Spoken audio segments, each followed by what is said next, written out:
Hey everybody, it's me, Miss Ashley Ann's one on YouTube or AshCatHCG on Facebook.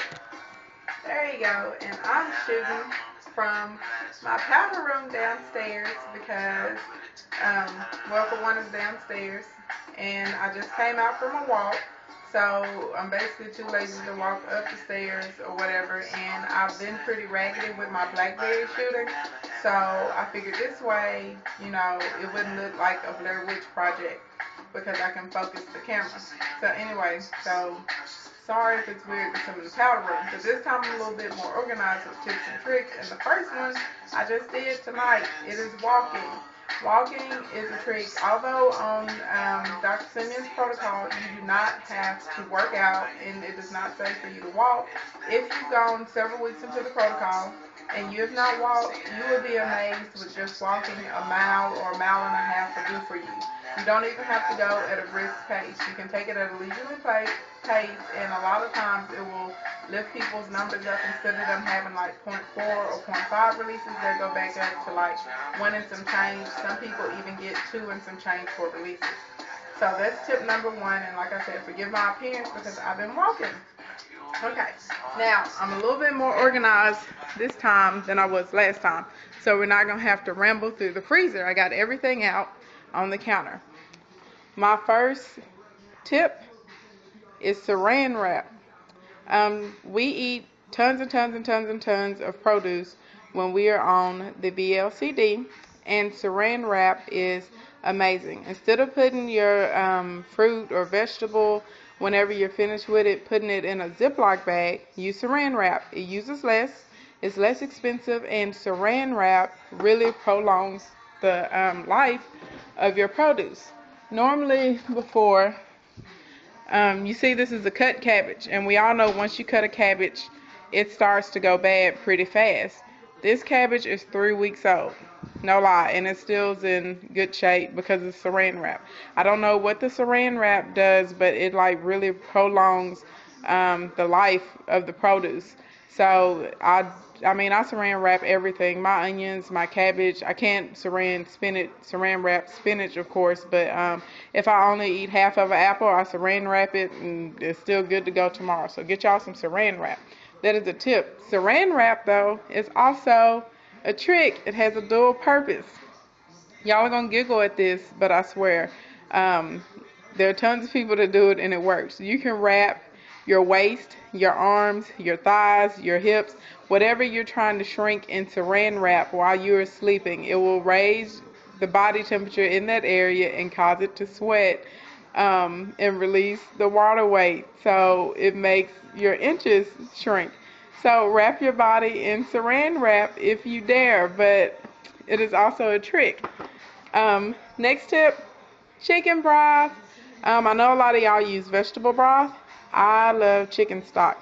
Chicken broth, and chicken stock do not bother me at all. This is 100% natural. It's Swanson.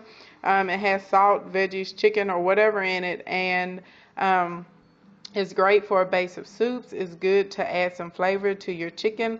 Sometimes when I make chicken and cabbage, I'll throw it in there instead of putting the coconut oil in there. It just adds lots of flavors. It's really good, and it doesn't give me any trouble with my releases. I actually did chicken and onions braised last night and a little bit of chicken broth and released 1.4 this morning. So I use it all the time. I think it's great. It's not on the list of foods on the protocol, but you can have it and it will add a lot of flavor into your world. Next is stevia, but this is liquid stevia. This one I have here is Valencia orange flavored. They cost in between 10 and 13 bucks. I'm a regular at my health food store, so she only charges me 10, even though it says $12.95 on the bottle. They have lots of flavors. They have chocolate, cinnamon, root beer, raspberry, strawberry. There are all kinds of flavors, and the liquid stevia tastes so much better to me than powdered stevia. It still goes very far, but it just it collaborates a little bit better with your food and with your dressings. And y'all know how stevia has that funky aftertaste. It's cut quite a bit with this, and if I put it in hot stuff, there's actually no aftertaste. So get you some liquid stevia, and this I know this bottle looks small, but I used this bottle during round 2, and I'm now in round 3. I'm 3 weeks, the beginning of my 3rd week, so we'll say at least 2 weeks down into round 3, and I still have, I don't know if y'all can see the line, but it's like at least half a bottle still left in there, so good stuff. My next tip and trick, which is a biggie, and this is for all of you newcomers, you need poop tea. Okay, this brand is Yogi and it's called Get Regular, but you will see a lot of people use Ballerina. There's also Smooth Move. Smooth Move does not work for me. And then there's last round, my first 2 rounds, I used the, oh, I'm having a brain fart, the Dodder's tea. It's green tea and it's Dodder's tea. That's what I used. But this Yogi stuff is wonderful. I didn't discover it until this round. And the bigger difference, if my camera will focus, do you see up at the top where it says Centaleaf and it says 840 milligrams? I think that that is the magic for me. The Dodder's tea works, but it tastes like green beans.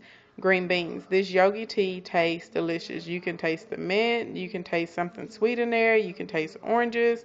You can taste a little bit of the lavender. And I put no sweetener in it at all. And it is delicious. And it didn't give me any problems. I drink it right before bed. And as soon as I get up in the morning, run to the baño. So, yeah, the biggest difference I noticed in between this and Smooth Move, if you turn on the back of Smooth Move, it has like over 1,000 milligrams of the Centaleaf, but it's Centaleaf and extract, and this is just Centaleaf for the 840 milligrams. And like I said, I really enjoy the taste of this. So I picked this up at Kroger in the natural food section. So yeah, but anyway, you guys, that's it for our tips and tricks for week 3. And I will be back next week with more phase 2 tips and tricks and happy releases to all of you guys. If you're in P3, I hope you're having happy releases too, because a lot of people release well in P3. And if you are in maintenance, then happy maintaining. And I will see y'all later. Bye.